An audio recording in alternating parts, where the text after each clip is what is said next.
بسم اللہ الرحمن الرحیم، اللہم صلی علی محمد و آل محمد۔ پاکستان کے اہم ترین کیسز میں سے کیس ہے دعا زہرا کیس، اور یہ کیس لوگوں کی نگاہوں کے سامنے سوشل میڈیا کے ذریعے سے آیا اور ان کے والدین کی جرت کی وجہ سے۔ جب تک ہم خاموش رہیں گے اس وقت تک دنیا میں ظلم ہوتا رہے گا، اور یہ ہم توجہ دلائیں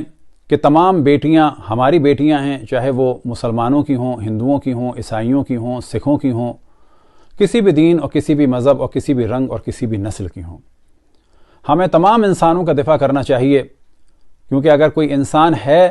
تو پھر وہ ہندو یا مسلمان یا عیسائی یا یہودی ہوگا۔ ہم کسی کتے سے یا گائے سے نہیں پوچھتے کہ تم مسلمان ہو یا ہندو ہو، عیسائی ہو یا یہودی ہو، شیعہ ہو یا سنی ہو۔ تو پہلے مرحلے پہ ہے انسانیت، اور تمام بیٹیاں ہماری بیٹیاں ہیں۔ ہم نے پوجا کماری کے بارے میں تفصیل سے ڈسکشن کیا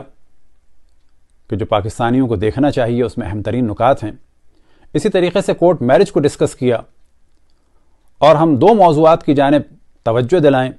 کہ فقط یہ گفتگو رسمی گفتگو نہ ہو، بلکہ اس کے ذریعے سے کچھ مسائل حل ہوں۔ پاکستان آرمی کے بڑے آفیسرز کی بیگمات اور پاکستان آرمی میں جو خواتین ہیں وہ کوشش کریں کہ ایسی NGO بنائیں کہ جن کے مراکز کینٹ ایریاز میں ہوں اور لڑکیوں کی وہاں پر حفاظت ہو سکے، کیونکہ لاہور کے دارالامان کا کیس نگاہوں کے سامنے ہے کہ خاتون نے آواز اٹھائی لیکن ان کی آواز کو دبا دیا گیا کہ وہاں سے لڑکیاں سپلائی ہوتی تھیں۔ اب اگر دارالامان ہی میں بچیوں کو امان نہ ہو تو پھر کہاں ہوگا؟ دوسرا موضوع یہ کہ تمام پاکستان کے صوبوں میں لڑکیوں کی شادی کی عمر ایک ہونی چاہیے، مثال کے طور پر 18 سال، اور پھر کورٹ میرج کے لیے لڑکیوں کی شادی عمر مزید زیادہ ہونی چاہیے، مثال کے طور پر 22 سال سے لے کر 25 سال۔ پھر مرد جو شادی کر رہا ہو یا بالفاظ دیگر لڑکا، اس کی بھی ایج کم سے کم 25 سال ہو اور وہ کفالت کرنے کے قابل ہو، تاکہ کم سن لڑکیوں کو جو لوگ لڑکوں کے ذریعے سے شکار کرتے ہیں اور پھر اس کے بعد ہیومن ٹریفک میں استعمال کرتے ہیں وہ نہ ہو۔ دعا زہرا کیس میں 3 احتمالات ہیں کہ جن میں سے ایک، یا تو اس کے پیچھے ایک مافیا ہے جو دین اور تبلیغ کے نام پہ کام کر رہی ہے، جیسی کہ مافیا بھرچندی شریف کے میاں مٹھو کر رہے تھے کہ ہندو لڑکیوں کو اغوا کرا کر ان کی آبرو ریزی کرا کر بعد میں ان کو اسلام کا سرٹیفکیٹ دے کر اور ناکارہ مسلمانوں سے کہا جائے کہ جی یہ تبلیغ کا کام ہے، اللہ آپ کو اس کا ثواب دے گا۔ یا تو کوئی ایسی مافیا ہے، یا اس میں جسم فروشی کی مافیا ہے، اور جسم فروشی کی مافیائیں بھی 2 طریقے کی اس وقت پاکستان میں چل رہی ہیں۔ ایک وہ ہیں کہ جو لڑکیوں سے کاروبار کراتے ہیں عام افراد کے لیے، اور دوسری وہ ہیں کہ جو لڑکیاں سپلائی کی جاتی ہیں گورنمنٹ کے مقتدر افراد کو،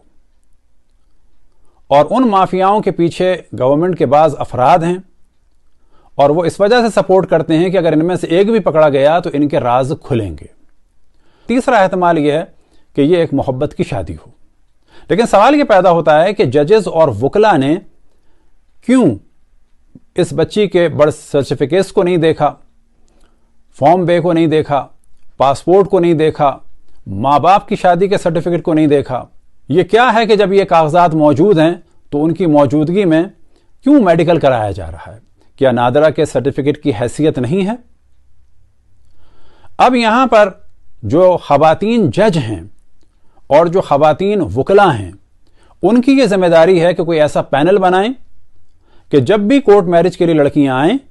تو یہ چند خواتین ان کے مسائل کو دیکھیں اور یہ اندازہ لگائیں کہ یہ کیس کیا ہے، کیونکہ بعض وکلا چند ہزار کے پیچھے کسی لڑکی کی بھی شادی کسی سے بھی کراتے ہیں، ان کو کوئی یہ غرض نہیں ہے کہ اس لڑکی کا مستقبل کیا ہوگا۔ دعا زہرا کیس میں تمام پاکستانیوں کو شامل ہونا چاہیے، اسی طرح سے پوجا کماری کے لیے آواز اٹھانی چاہیے، اور ہم نے آواز اٹھائی تھی۔ لڑکیوں کے معاملے میں دین یا مذہب یا قوم یا قبیلہ یا رنگ یا نسل کے موضوع کو نہ لائیں، بلکہ کسی بھی انسان کے لیے نہ لائیں، کیونکہ سب سے پہلے انسانیت۔ آج اگر ہم نے